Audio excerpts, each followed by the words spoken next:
Selamat malam, perkenalkan nama saya Bunga Riza Sitorus dengan NIM 11S23052 dari Prodi S1 Informatika. Jadi pada kesempatan kali ini saya akan melakukan presentasi terhadap tugas terhadap praktikum week 10 dari machine learning, itu mengenai evaluation model. Jadi di sini sesuai dengan yang ditugaskan, di mana kita disuruh bagi ada 4 kelompok, lalu di mana kebetulan saya adalah kelompok 11 dengan jumlah volt adalah 4, K-nya sama dengan 5, dan distance yang digunakan adalah Manhattan. Jadi pertama-tama di sini saya ini adalah data yang kita diambil dari modul, lalu setelah itu saya akan melakukan pre-processing, yaitu standarisasi si datanya, yaitu jadi kan tadi ada di sini kan ada data, ini ada data tadi, dan ada masing-masing data itu ada 5 atribut, ada study time, free time, out, absence, dan graduation. Nah, kita standarisasi dengan menggunakan rumus uh, X, itu artinya XX sama dengan X dikurang mean per max dikurang min. XS itu sama dengan X standarisasinya. X itu adalah nilai aslinya di sini. Jadi misalnya gini, tadi X dikurang min per max dikurang min. Min itu kita hitung per satu atribut ini. Min dari satu atribut ini 2,05, lalu yang ini juga ini 3,25, yang ini 2,7, dan yang ini adalah 4. Nah, lalu kita cari nilai min dan max dari masing-masing atributnya. Nah, lalu menghitungnya sendiri, pertama misalnya untuk data ID 1, untuk di kolom STD, untuk yang versi study time, kita buat namanya adalah STD study atau standarisasi study. Nah, rumusnya ini kan, B2 dikurang B23 per B25 dikurang B24. Nah, artinya itu B2 itu adalah ini. Jadi nilai dia di sini dikurangkan dengan mean per max dikurang min. Jadi 2 dikurang 2,05 per 3 dikurang 1. Nah, jadi dapat nanti hasilnya seperti ini. Nah, begitu juga ini sampai ke bawah.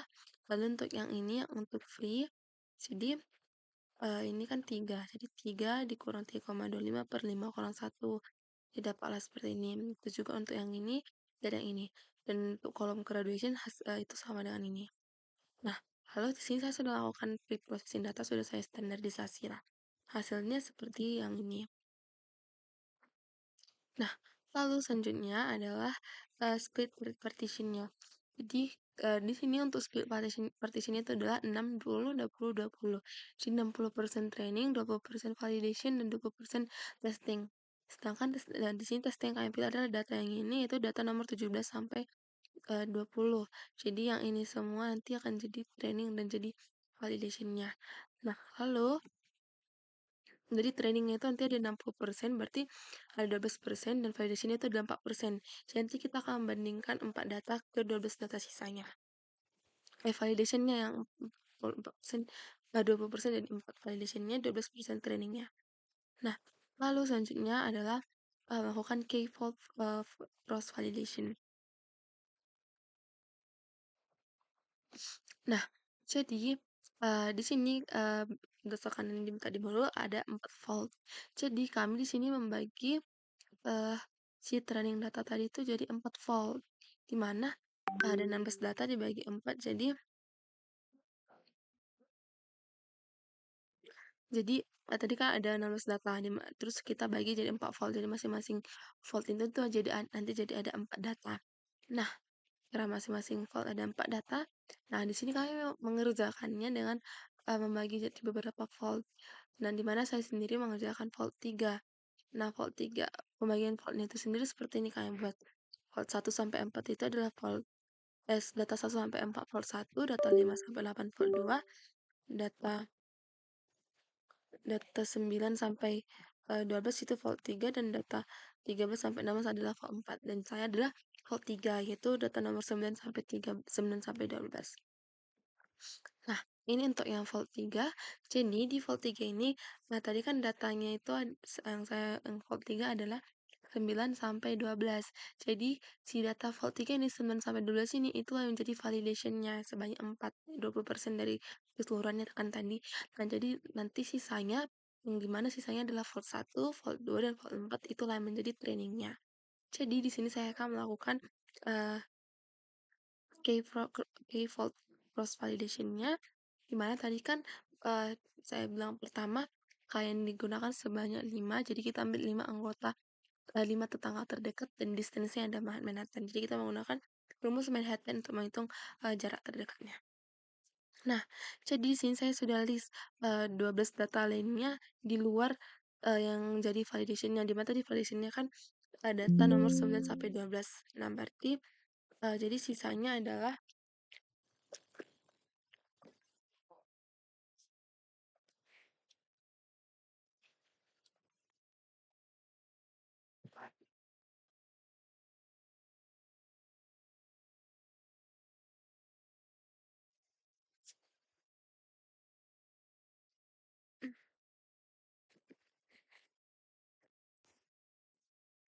Nah, seperti yang saya bilang tadi, jadi nanti ada 60% training kan. Jadi nanti training ada 12, validation-nya ada 4. Nah, di sini kan saya volt 3. Volt 3 itu data nomor 9 sampai nomor 13 seperti yang tadi.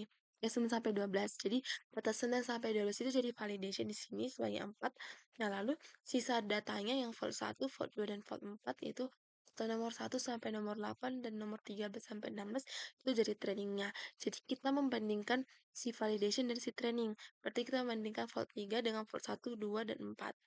Nah, jadi rumus Manhattan itu sendiri adalah uh, contohnya gini. Mana ya? Seperti ini. Uh, data data yang di sini dikurangkan di sini. Jadi data STD study yang validation dikurangkan data STD study yang training baru ditambah data STD free validation dan dikurang data STD free yang training. Jadi kita kurangkan gitu dia.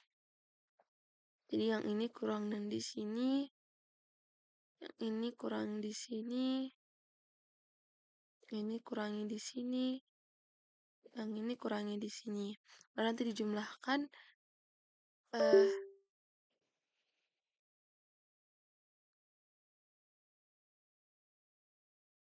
nah lalu nanti kan dikurangi kan, ini kurang ini kurang ini kurang ini, nanti dikurangkan lalu dijumlahkan hasilnya itulah ini. Jadi kan kita mau menghitung jarak, jadi artinya tuh kita mau menghitung jarak dari 4 data tadi, 4 data validation ke 12 data sisanya, semacam itulah di sini dengan menggunakan rumus Manhattan. Nah, jadi cara mengurangkannya itu ini dikurangi ini kurang ini kurang ini kurang ini, hasilnya di sini. Nah, gitu juga lah untuk yang lainnya. Tapi kita pakai untuk baris untuk yang data ke-9 aja dulu kalau mau ngitung yang versi jarak yang data ke-9 kan. Jadi artinya kan tadi ada 4 data 9, 10, 11, 12 yang volt 3. Jadi data 9 kita bandingkan ke 12 data lain, data 10 kita bandingkan ke data lain, 11 ke data lain, dan 12 ke data lain. Jadi nanti akan ada 4 hasil yang keluar. Jadi kalau kita mau hitung yang jarak terdekat ke yang versi data 9, data 9 tadi kita bandingkan ke 12 data lainnya. Kalau untuk data 10, yang data 10 kita bandingkan ke 12 data lainnya, hasilnya seperti ini. Nah, lalu nanti di kurs setelah dihitung dapat hasilnya seperti ini. Di mana setelah dapat hasilnya kita cari 5 tetangga terdekat. Karena tadi kita pakai K sama dengan 5 kan. Dapatlah 5 tetangga terdekatnya seperti ini.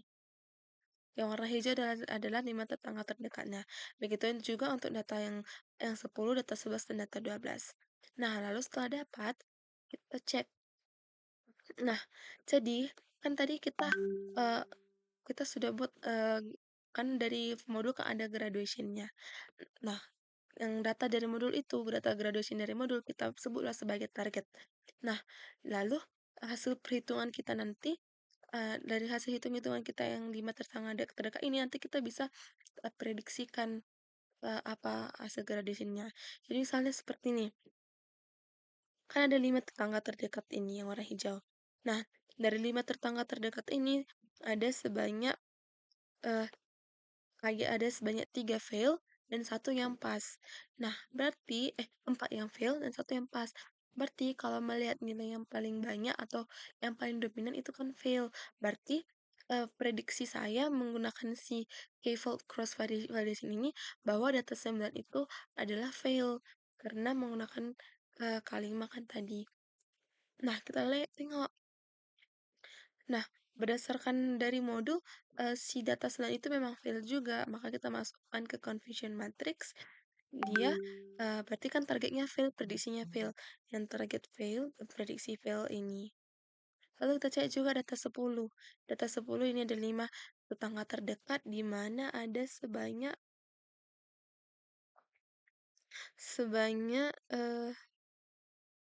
ada sebanyak 3 yang fail dan 2 yang pas. Nah, menengok yang nilai yang dominan, hasilnya berarti harusnya fail. Jadi prediksi saya menggunakan k-fold cross variation ini adalah fail. Nah, sedangkan targetnya itu, target berdasarkan modul itu nilainya harusnya adalah pas. Berarti prediksi saya itu salah. Karena saya memprediksi fail, sedangkan targetnya adalah pas. Jadi kita isi di kolom yang targetnya pas dan prediksinya fail yang ini. Lalu di 11. Untuk data 11 itu eh, berdasarkan k-fold cross validation itu hasilnya adalah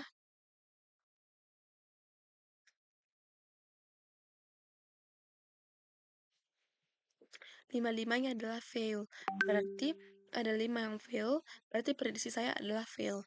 Nah, sedangkan targetnya atau sesuai modul itu kan hasilnya adalah pas. Berarti sama seperti sebelumnya, prediksi saya fail dan targetnya adalah pas. Masukkanlah ke kolom ini. Lalu untuk ID 12 itu ada sebanyak 4 yang fail dan 1 pas. Nah, karena lebih dominan fail, berarti prediksi yang saya gunakan adalah fail. Sedangkan targetnya itu adalah fail, berarti dia benar. Karena prediksi saya dan hasil targetnya benar. Jadi kita masukkan ke kolom yang target fail dan prediction fail. Nah, lalu kita hitung akurasinya. Akurasinya itu adalah misalnya kita hitung rumusnya itu adalah yang jumlah prediksi benar dibagi jumlah prediksi salah dikali 100%. Nah, jumlah prediksi benar itu adalah saat contohnya prediksi saya fail dan targetnya adalah fail atau prediksi saya pas dan targetnya adalah pas. Nah, itulah yang benar. Kalau salah dia contohnya prediksi saya adalah pas sedangkan targetnya adalah fail atau prediksi saya fail ternyata targetnya harusnya pas. Nah, kalau lihat dari di sini kan ada 2 yang benar kan. Dia 2 yang sesuai target yang sama target dan prediksinya itu fail dan fail. Nah, berarti hanya 2 yang benar dari 4 percobaan dari 4 ya percobaan default 3 ini. Berarti nanti oh, ini bukan persalah jumlah total. Jadi nanti jadi hitungnya 2 tadi benarnya 2 totalnya 4 berarti 2/4 dikali 100% berarti sama dengan 50% jadi akurasinya 50%. Nah, lalu itulah untuk menghitung confusion matrix default 3. Lalu untuk fase 1, 2, dan 4 itu dilakukan oleh kawan saya. Lalu untuk test size-nya sendiri sama seperti untuk testing. Nah, untuk testing itu kita menggunakan data sisa tadi dan kita bandingkan ke 16 data yang training. Nah, cara pengerjaannya sama seperti sebelumnya. Jadi, kita bandingkan si 4 data testing ke 16 data lainnya yang training. Jadi, kan data yang testing itu 17 sampai 20, berarti data 17 kita bandingkan ke sini, data 18 kita bandingkan ke sini, dan nanti dapatlah 4 tabel jarak ke masing-masing data 17, 18, 19, 20. Lalu setelah dapat kita cari 5 tetangga terdekat dari masing-masing data itu dan kita simpulkan sama seperti yang vote 3 tadi berapa apa prediksinya dan apa targetnya. Lalu kita masukkan ke confusion matrix, dapatlah akurasinya adalah 75%. Jadi, Dari sini saya bisa menarik kesimpulan, eee, kalau, volt 1 itu menghasilkan akurasi sebesar 50%, volt 2 75%, volt 3 dan volt 4 itu 50%, dan untuk yang testing itu menghasilkan 75%. Nah, jadi perbedaan nilai akurasi di setiap volt itu menunjukkan kalau distribusi data training dan data uji itu sangat mempengaruhi hasil klarifikasi startnya. Jadi hal ini dapat disebabkan oleh karakteristik data yang tidak merata, sehingga pada beberapa volt data training kurang merepresentasikan data uji dengan baik. Selain itu, menggunakan K sama dengan K sama dengan 5 itu menyebabkan keputusan klarifikasi sangat bergantung pada mayoritas tetangga terdekat, sehingga jika tetangga tersebut didominasi oleh kelas tertentu, maka prediksi dapat menjadi kurang akurat. Nah, jadi berdasarkan confusion matrix tadi itu, dapatlah si classification akurasi dari testing itu sebesar 75%. Jadi ini mengindikasikan kalau model KNN dengan K sama dengan 5 dan distance sama adalah Manhattan itu cukup mampulah untuk melakukan klasifikasi data. Namun masih terdapat uh, ruang harus masih perlu ditingkatkanlah performanya. Karena akurasinya masih 75%. Jadi sekian yang bisa saya presentasikan. Jika ada kesalahan, saya mohon maaf. Sekian dan terima kasih.